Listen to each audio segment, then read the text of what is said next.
The following was recorded during the COVID-19 pandemic through Zoom meetings in accordance with local health guidelines.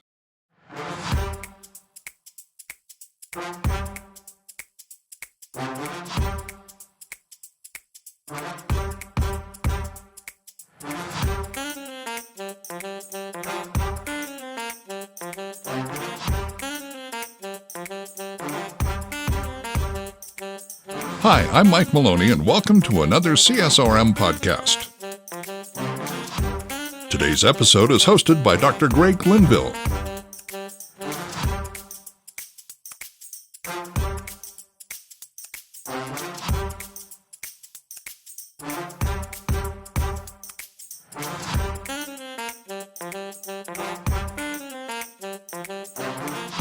Hi, thanks for joining us. Welcome back to another CSRM podcast. Today we get a chance to really celebrate with a very dear friend and brother.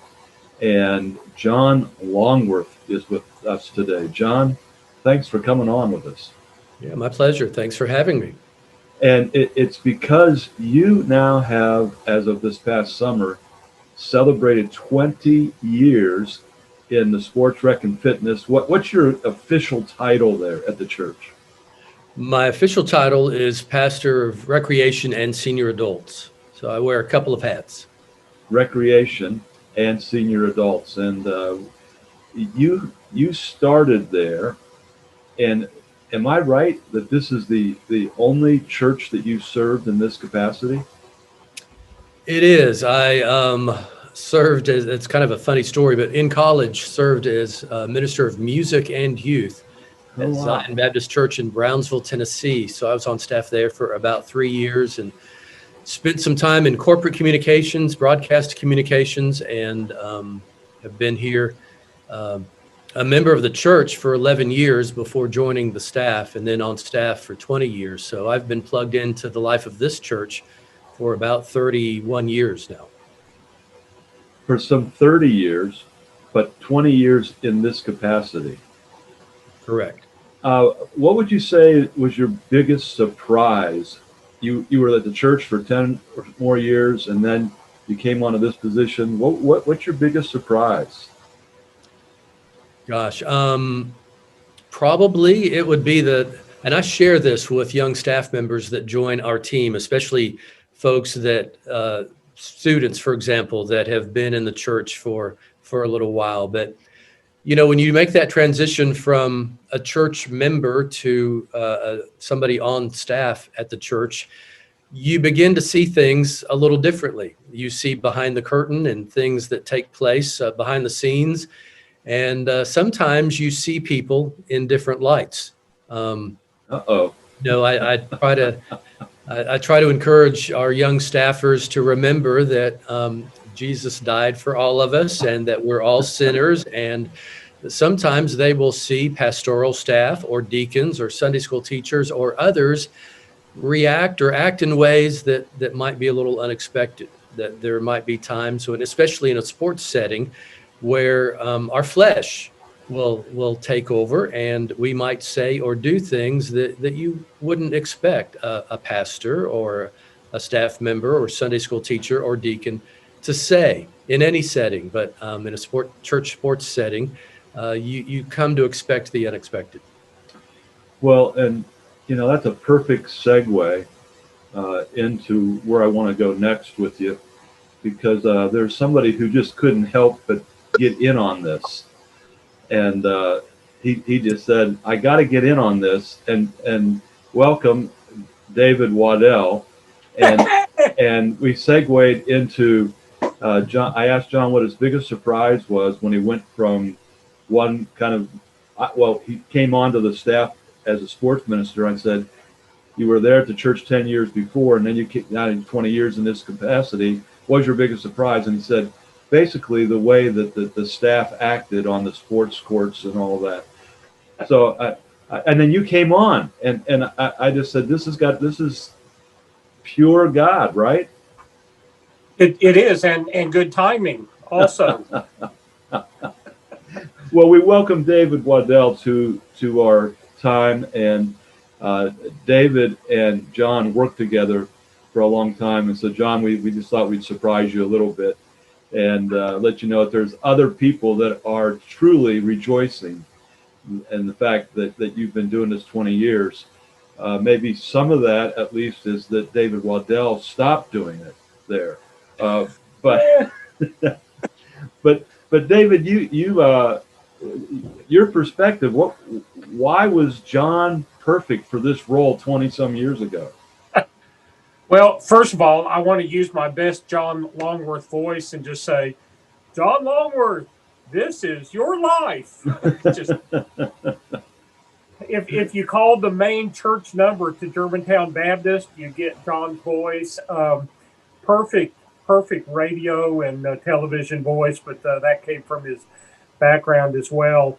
I had lost an associate director that was in charge of both sports and our creative ministries. Of all things, what a weird combination. But as John always would tell me, he was a weird kind of person. But John had some incredible skills in both areas and exhibited them as a layperson in the church. When I had the opening, the pastor that we worked with at that time was really encouraging us to seek leadership out of those that were already in the church, because they already knew the mission, what we were trying to accomplish. They already knew people. They knew who they could trust, who they couldn't trust, who to lean on, who not to lean on. And I did the job search the old-fashioned way as well. I put it out on monster.com and Career Builder and got like 600 resumes.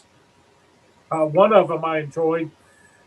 It was a bag boy at a local grocer, but he applied because he really likes sports and had no background in it whatsoever. And so I started looking through resumes and thought, this is just stupid. This is a waste of time. One of the best I have is right here in my own backyard. And so made a phone call, and I think I started the phone call out by saying, okay, stick with me, but this is going to sound really weird. And John said something to the effect of, everything you say is weird.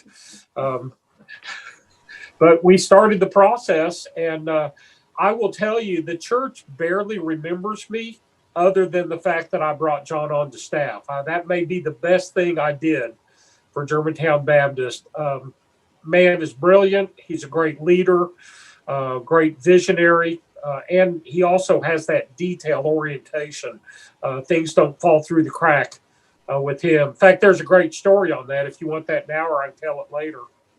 Well, yeah, let's have you tell it. I just absolutely affirm what you just said. And John, you didn't expect David to show up, but I did not. But we really want you to know collectively how much you are beloved and appreciated. And we're not sure who all will watch or listen to this, but we don't do this for everybody. But we do it for folks that really have been faithful. And so you have, John. And so beyond some of the joking that we do, this is very sincere, and we hope that you feel honored by it. But I do. Yeah. But go ahead, David. You've got a great anecdote here. First and foremost, I just want to say 20 years is pretty amazing. The average tenure for recreation ministers is 3 years. Yeah. And John, you've made it 20, which means to keep the average down, 6 people had to accept a job at a church and immediately resign. So thanks. Those 6 people love you. John came into my office once, and I tell this story to my students because it is the beautiful picture of leadership, of not only managing up or leading from the middle, but also a way to get something done without just telling your boss he's screwy. So John walks into the office when we were working together, and he said, David, you have got to be the most visionary man I've ever known. He said, you have a big picture that's just unbelievable. What if we met once a week or every other week over coffee or something? You just give me the outlay of what you want to do, and I'll help you plug it in. I'll fill in the things. And I tell my students what John did was 2 things. Was he affirmed his leader, and then he told him how sorry he was with details. And but I'll tell you, the 2 years that we worked together, things were humming. It was just an incredible time. And unfortunately, I had to step away from it, and John had to clean up the mess that I left, and apparently survived it pretty well, because it's been 17 years since I departed. He's amazing. But David, I want to pick up on that, because part of when I chatted with John briefly about this, obviously we want to honor him, and it's something we don't do enough in our Christian circles, is to honor those who have done well and been faithful. But I also said that we want to maybe pass on some best practices and principles for those people, so that those 6 people who didn't last but a year, that the next time they get that job, they can figure it out. And what you just said is so crucial, because our leaders often, they are fallible, and they have strengths, but they certainly have some areas where they're not so strong. We can call it other words if we want, but they're just not as strong in those areas. And what you just indicated is not only did John have an insight and a wisdom, but he also had a gracious spirit and how to try to make the thing work. John, what do you remember about that conversation with David? Any other insights you can pass on? That conversation probably went very close to the way that David described that. But honestly, I learned that from him. I learned the importance of sandwiching criticism and praise. And so, as he said, I did want to affirm him, because he had and continues to have great ideas. David is a very visionary leader. And so, I'd be the first to tell you that I learned an awful lot from him, and I still do.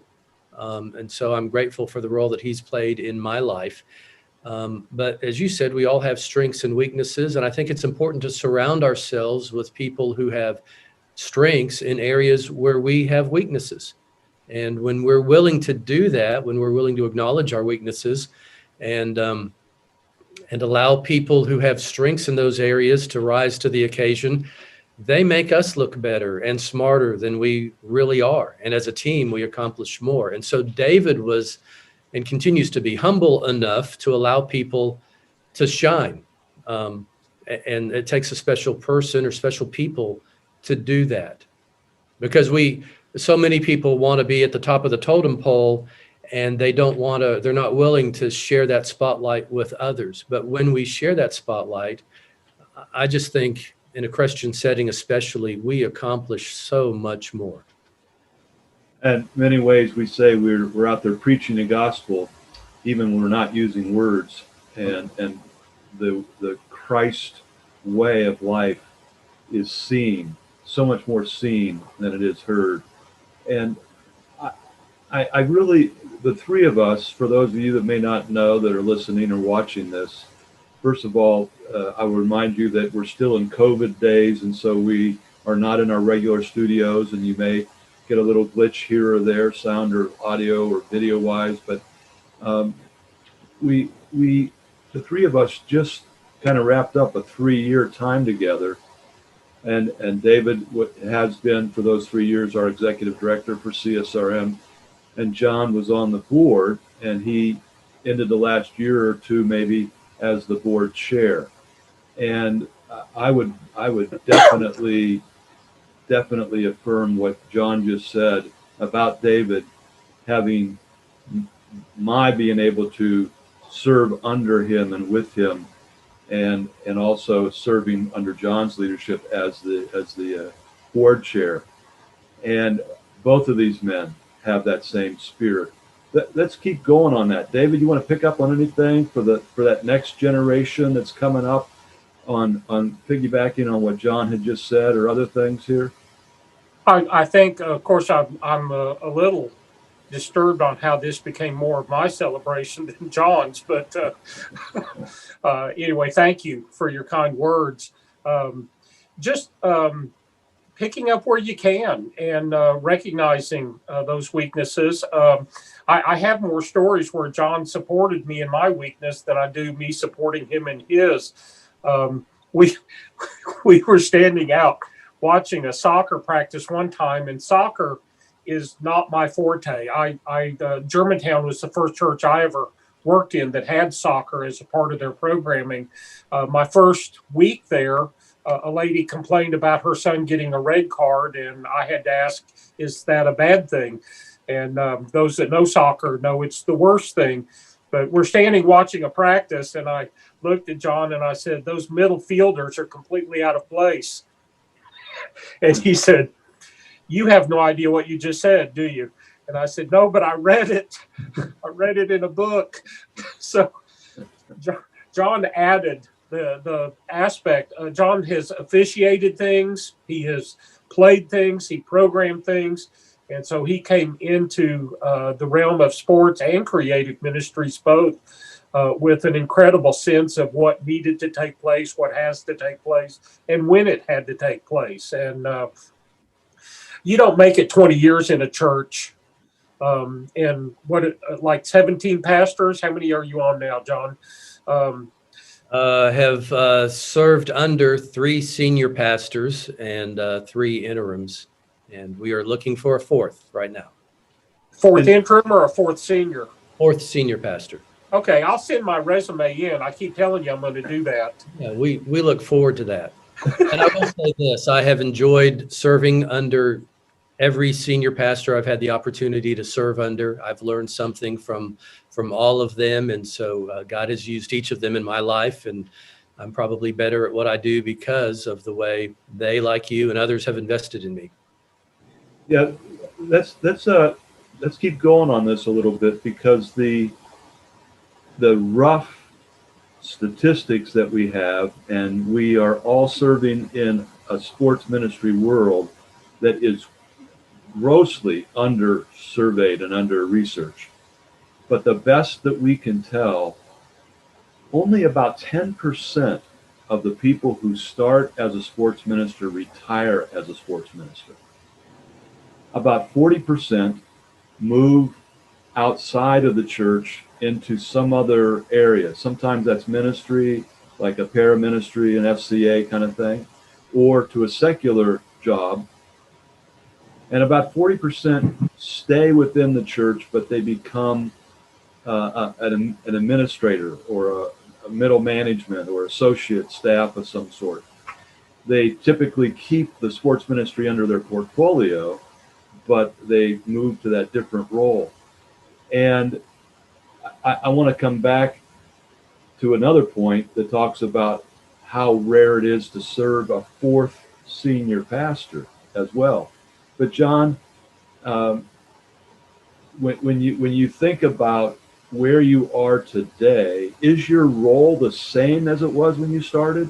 And if it is, okay, and tell us what that is. And if it's not, tell us how it morphed, what was added.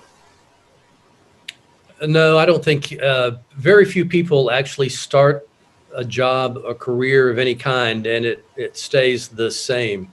Another thing that David did when we worked together, and something that I've carried on through the years, but in every job description I ever write, there's always that line that says, and all other duties as assigned, because you want to be ready for those events, those things that come up. You want to be ready for any eventuality.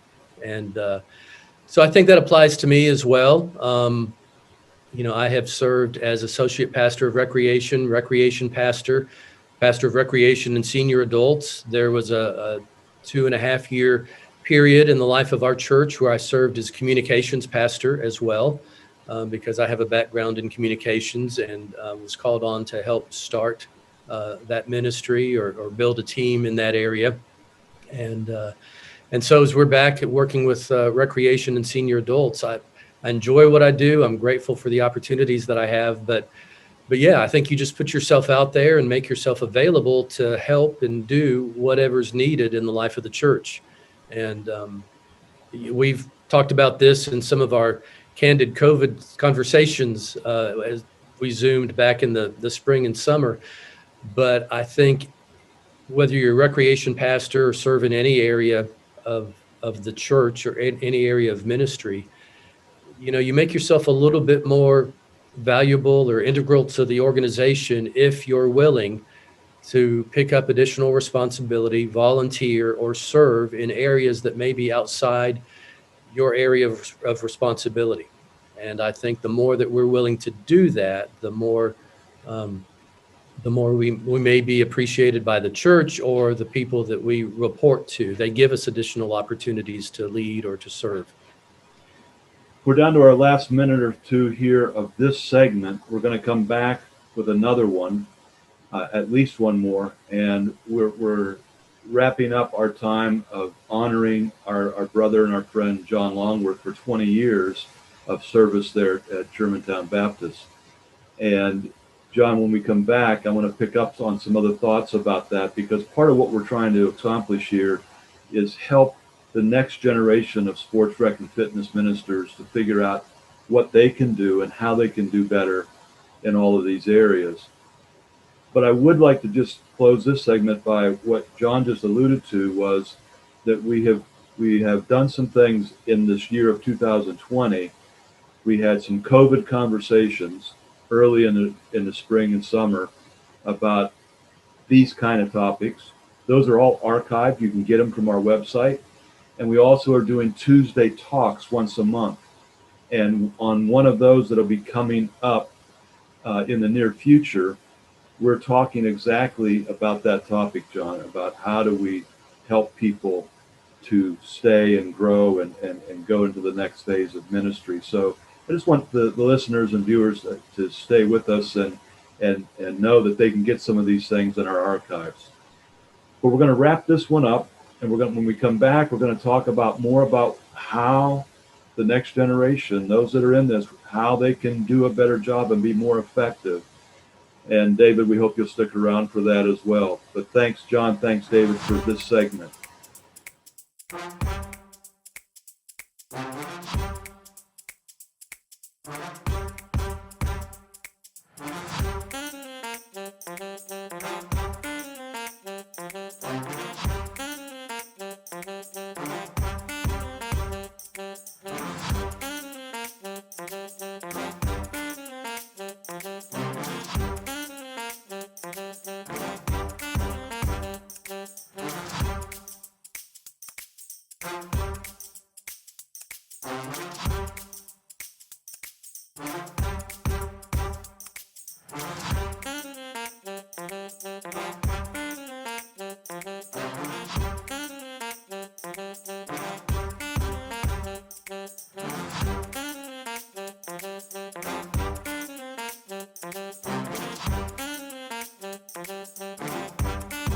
CSRM's podcasts are a resource provided by the Association of Church Sports and Recreation Ministries and its production house, Overwhelming Victory Flicks. This episode was produced by Dr. Greg Linville and edited by Andrew Fouts. For more information about CSRM, visit csrm.org. For more information about Overwhelming Victory, visit overwhelmingvictory.org. For CSRM Podcasts, I'm Mike Maloney. Have a blessed day.